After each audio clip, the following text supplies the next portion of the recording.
Pre-order the Clownfish TV comic book right now on Indiegogo. Go to clownfishtvcomic.com. That's clownfishtvcomic.com. This is a fun collection of all new comic strips based on dumb stuff we've said on the show. Again, that's clownfishtvcomic.com. You're gonna have to hurry. We're only taking pre-orders for a limited time. Now we're gonna get back into the show. Hey guys, welcome back to Clownfish TV. This is Neon. I am here with Geeky Sparkle. Hello. And we're gonna talk about the WGA strike. Now they're sending hit squads. That's not our terminology, that's deadlines. This is coming from Deadline. Hit squads to shut down production one shoot at a time. We're gonna talk about that. We're gonna talk about the impending Directors Guild. Yeah, it's coming strike. next. That's the next big thing and what they're looking for. And then we're also gonna talk to you about one poor soul who dared to resume doing some production duties on a Disney show, and he was basically forced to stop. This is the showrunner of Andor. Gosh, he listened to Disney, and he did his producing duties. To be fair, when it comes to Gilroy, I do want to say that whenever they have creative differences over at Lucasfilm, he gets put in a lot of times. I think he's their go-to boy. Yep. Case, chosen one. He's the chosen one. He's going to bring balance to the Force. I mean, however, Andor apparently was really good. People keep saying Andor is like really the most Star Wars thing they've seen in a while.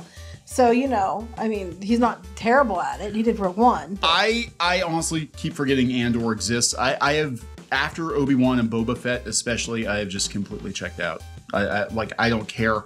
They honestly could announce another Star Wars project that was like, hey, we're going to erase the sequels and go back. And I think at this point, I'd just be like, okay, whatever. I don't care. I really don't care. But it's interesting that he tried to resume work per Disney's but it was non-writing duties and they got called a SCAB. He got called a SCAB and he had to walk that back. So we're going to talk about this before we get into it any further. Please subscribe for more pop culture, news, views, and rants. Guys, you'll get a woohoo if you do. Woohoo! Yeah, so this is coming from Deadline. How a WGA hit squad is shutting down Hollywood one shoot at a time. So if you dare to shoot anything, they're gonna shut you down. This doesn't sound very pleasant, does it? No, I know they're in New York too because the Daredevil set got shut down a couple days ago. I think the day before yesterday. They showed up there. I guess they're going to different sets in New York and showing up, and then no one crosses a picket line because other union members, like the Actors Guild and directors and all that, they won't go in to work because they don't want to cross that line, which I understand completely. And because of that, it gets shut down for the day, and they seem to be hitting and then leaving.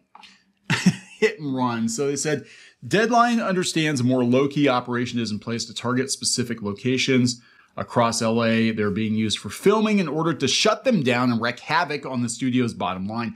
Yeah, that'll go a long way in winning. Yeah, I was going to say, hey, you're really trying to butter these guys up and get what you want, but you're going to go out of your way to shut down their productions. And a lot of these productions, they already have the scripts in the can. They just want to film what they got. And they're shutting them down. We hear the team has managed to stop production on series such as Disney Plus's Marvel drama Wonder Man and Apple's Maya Rudolph fronted dramedy Loot. How'd they do it? With 2 people each holding picket signs. Under labor laws, that's all that's required for an official picket line. Oh my God, I didn't know they were doing that. At least with the Daredevil one, it was like entire groups would show up. It wasn't like 2 people. Wow. That's like... So this means that the other unions from IATSE to the Teamsters can refuse to cross the picket line. That's what they were doing. They were 2 people. Last week, Wonder Man, which stars, Yahya Abdul-Mateen as the titular character, was shooting in Hollywood, and the squad of 2 managed to disrupt proceedings. Always 2 there are, a master and an apprentice. Then on Monday, the show, which was created by... They keep putting people's names in here. There were more picketers. Loot was filming in Beverly Hills, and there was a picket line. And so this is going to keep on going. And you said Daredevil too. You said that was New York. The New York branch of the Writers Guild is stopping. Now things are being filmed there. They said the goal isn't necessarily to cost the studios money, but to get them to come back to the table and negotiate in good faith. They're not. Well, the thing is, the problem is, and this is the Directors Guild too. While you have like some valid, reasons, okay? Yeah. They're offset by the ridiculous demands. Like, the whole residual thing is a problem. They've needed to fix that for years. We've covered it many times, like with Bill Nye and different things that came up. That one I'll give you. Streaming number transparency, completely give you that. I'll give you, maybe you want some more pay, or people should be rewarded based on, whether a show does really well. I agree with you on those things. What I don't agree with you on is the idea that everybody has to stay employed, that you have to hire way more people than you need. The studio's required to, because you all want to keep your job because there's way more projects than there used to be, but that's shrinking. You lost me there. Yeah, well, that's it. They said they're not going to do it if they don't think they need us. They're basically... they don't. And frankly, they plan for this. They probably are not. They can last longer than you. That's what they're going to do.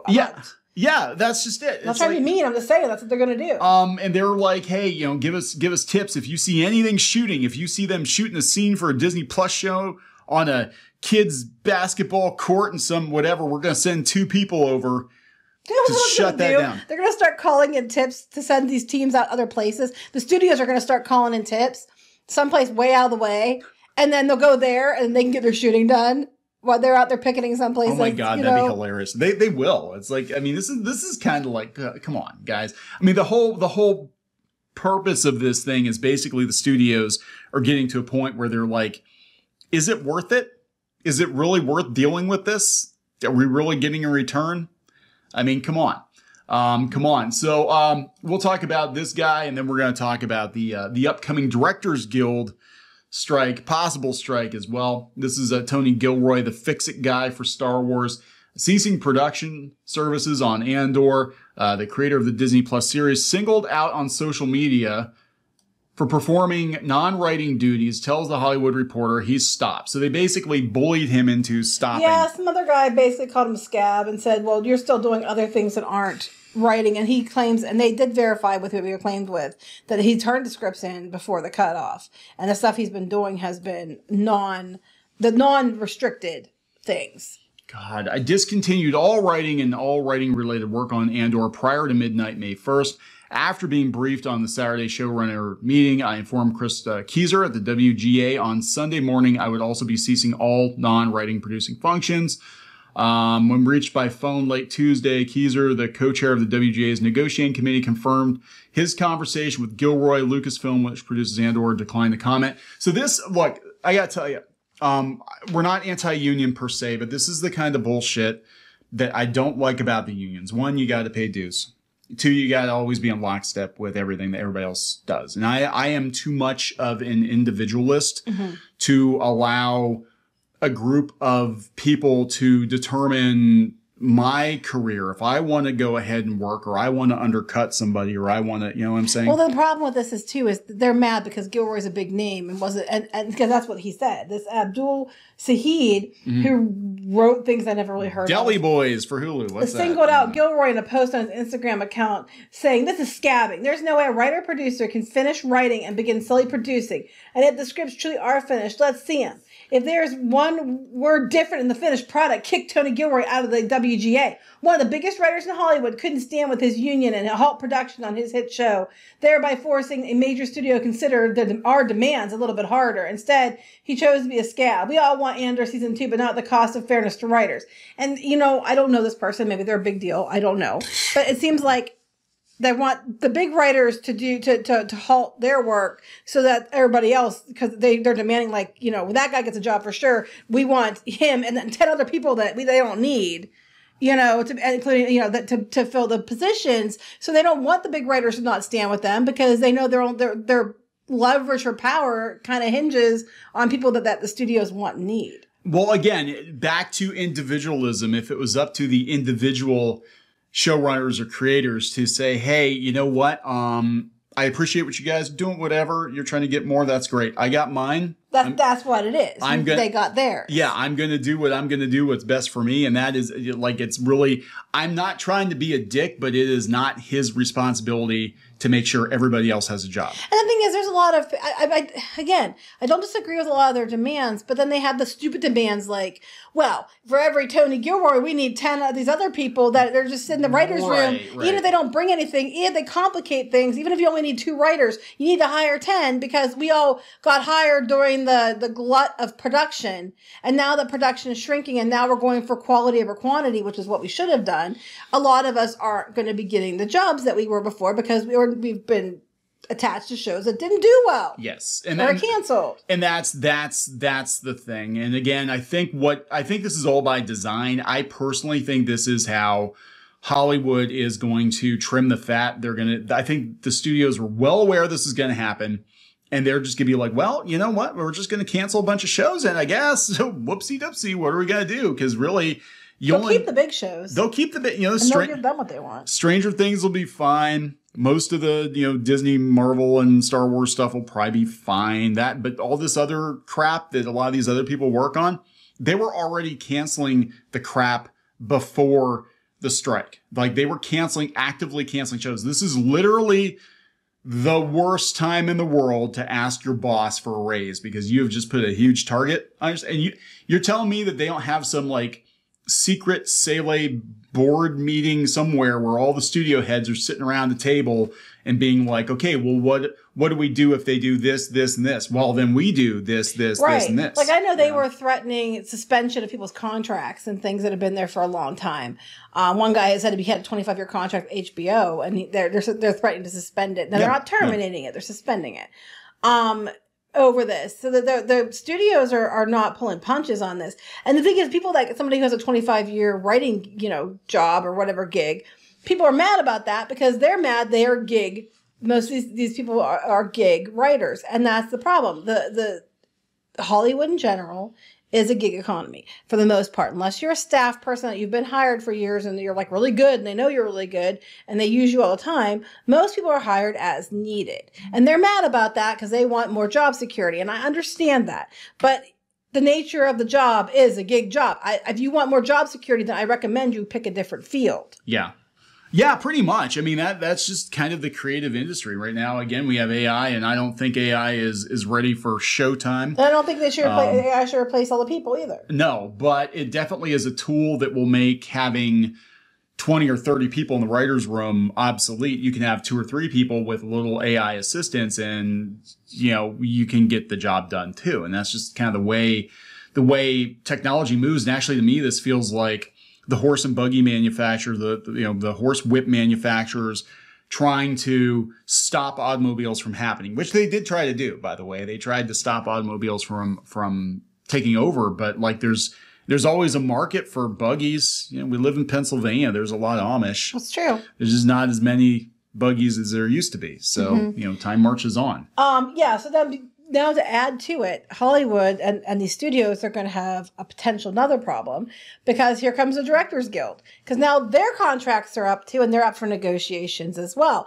And it seems to me like some of the things they're asking for are things like that overlap with the Writers Guild are residuals to be straightened out, which I will give you that one completely because I do think people are getting screwed over on the residuals because the old way of doing it doesn't apply now. No. For most cases.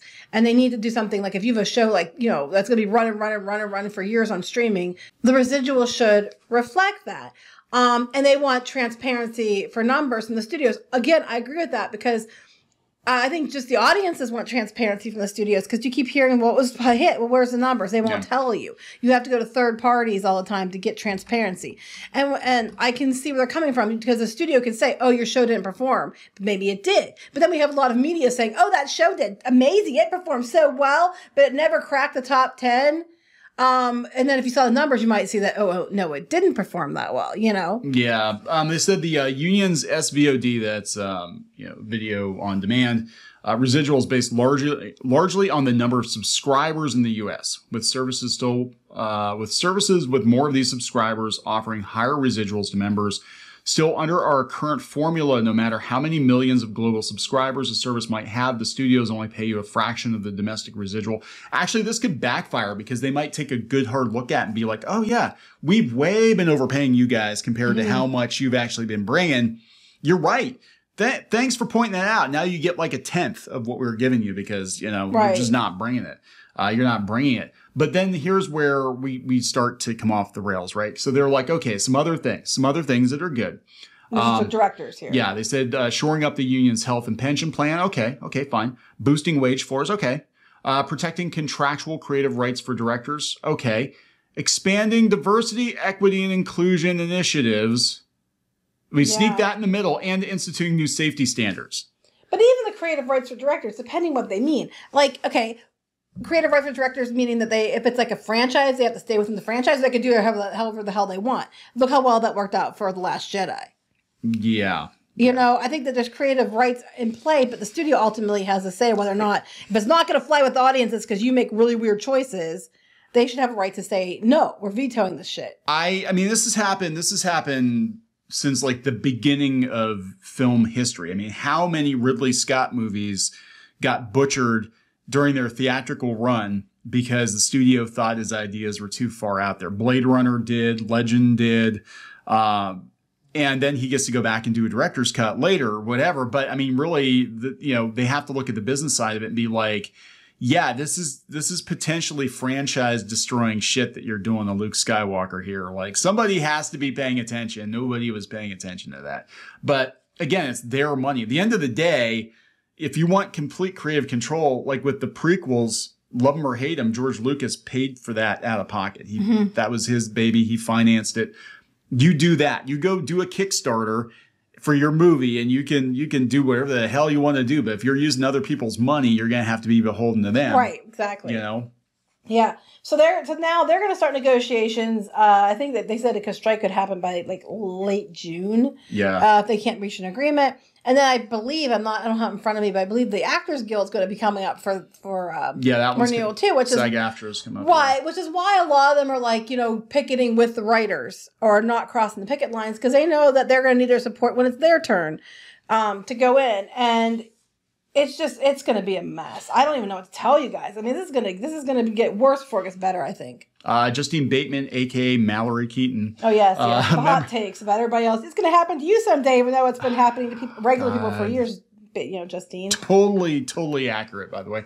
Member of the WGA, DGA, and SAG-AFTRA believes all three unions are at a hinge moment in our business due to the technological shift that AI promises.